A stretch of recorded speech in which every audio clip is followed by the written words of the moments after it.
Welcome everyone. आज के morning news session में आपका स्वागत है। मैं विपिन शर्मा लेकर प्रस्तुत हूँ आज के समाचार पत्रों में छाई हुई मुख्य खबरें जो रोजगार और शिक्षा से जुड़ी हुई होती हैं और हमारे दैनिक जीवन को किसी न किसी रूप में प्रभावित जरूर करती हैं। खबरें शुरू करने से पहले आप सभी को नववर्ष की हार्दिक शुभकामनाएं। नववर्ष में अब किसी भी बैंक और स्थान से पेंशन ले सकेंगे ईपीएफओ के पेंशनर। जान लेते हैं एक बार खबर को।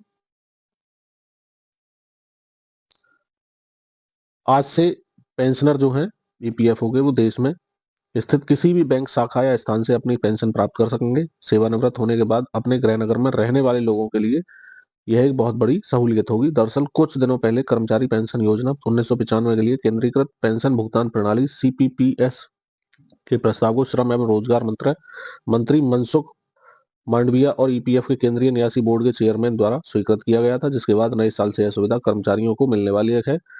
सीपीपीएस के लागू होने से लगभग 78 लाख पेंशन धारकों को फायदा मिलेगा। पेंशन के लिए पात्रता क्या होनी चाहिए? उसे ईपीएफ का नियमित सदस्य होना चाहिए। कर्मचारी ने कम से कम 10 वर्ष की सेवा पूरी की हो। कर्मचारी 58 वर्ष की आयु पूरी कर चुका हो।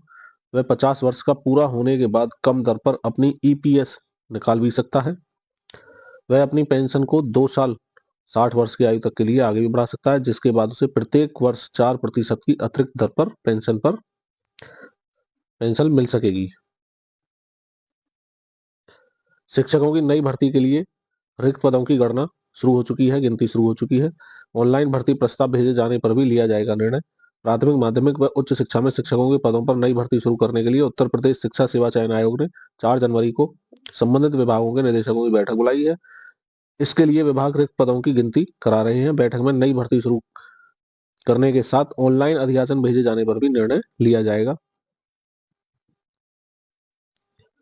हिंदुस्तान हमारा इस साल भी सारे जहां से आगे रहेगा। बात कर रहे हैं आर्थिक विकास के लिहाज से हमारा हिंदुस्तान इस साल भी सारे जहां से आगे रहेगा। दुनिया की तेजी से बढ़ती अर्थव्यवस्था वाले देशों में सबसे आगे रहने के साथ भारत में रोजमर्रा के लिए बेहतर अवसर भी मिलेंगे। विनिर्माण, प्रौद्योगिकी, कृषि, ई कॉमर्स और इंफ्रास्ट्रक्चर जैसे क्षेत्र उसकी तरक्की के मुख्य सूत्रधार रहेंगे।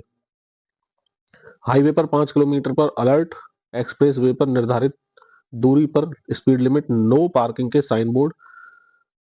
3 कैटेगरी में है साइन बोर्ड। अनिवार्य वाले जो हैं वो है speed limit, no entry, no parking, height limit.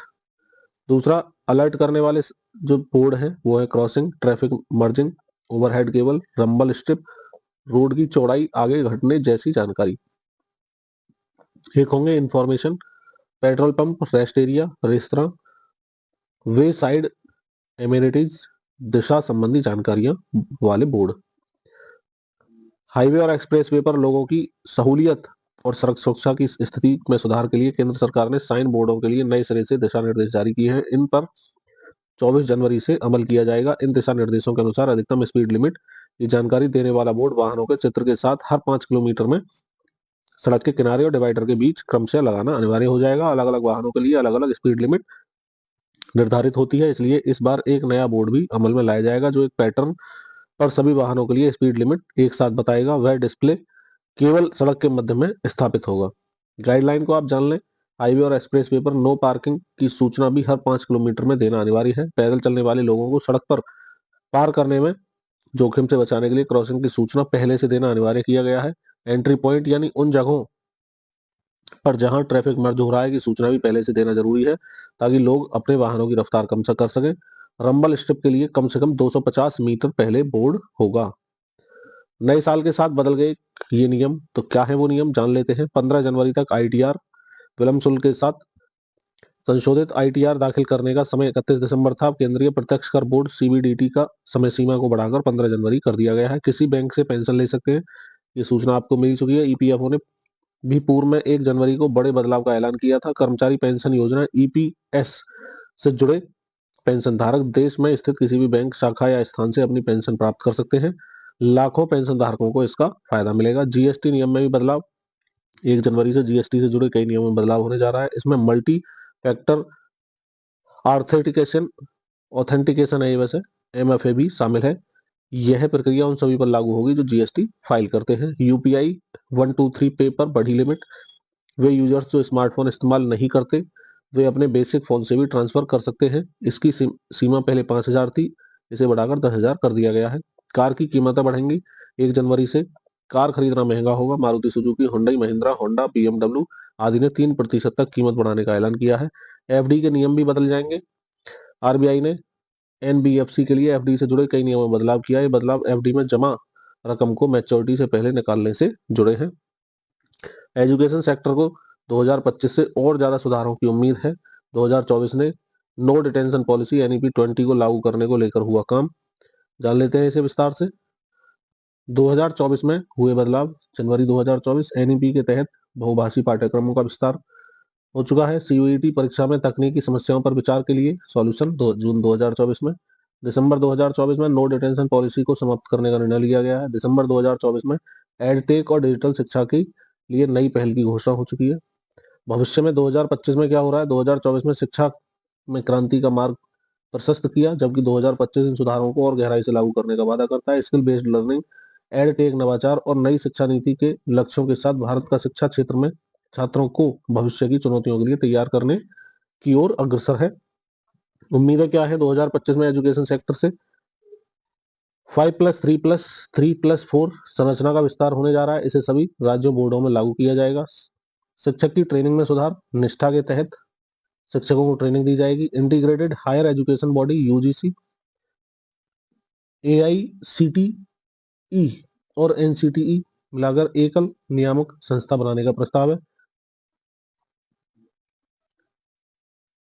तो बहुत सारे बदलाव हैं जो 2025 में एजुकेशन सेक्टर में देखने को मिलेंगे। स्टेम से स्टीम तक जाने की बात करी गई है। इसमें स्किल पर जोर होगा। एडटेक AI को मिलेंगे पंख। लाइफ लॉन्ग एजुकेशन की सुविधा रहेगी। जनवरी में 100वीं लॉन्चिंग की तैयारी में इसरो। इसी महीने नेविगेशन उपग्रह NVS-2 का प्रक्षेपण।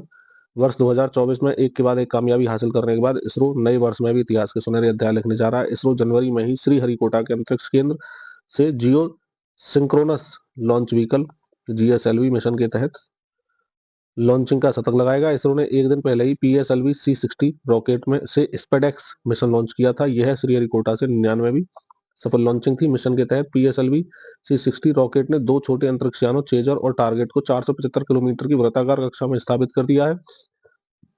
उम्मीद है कि डॉकिंग प्रक्रिया संभवतः 7 जनवरी को पूरी होगी और ऐसा करने वाला भारत चौथा देश बन चुका है।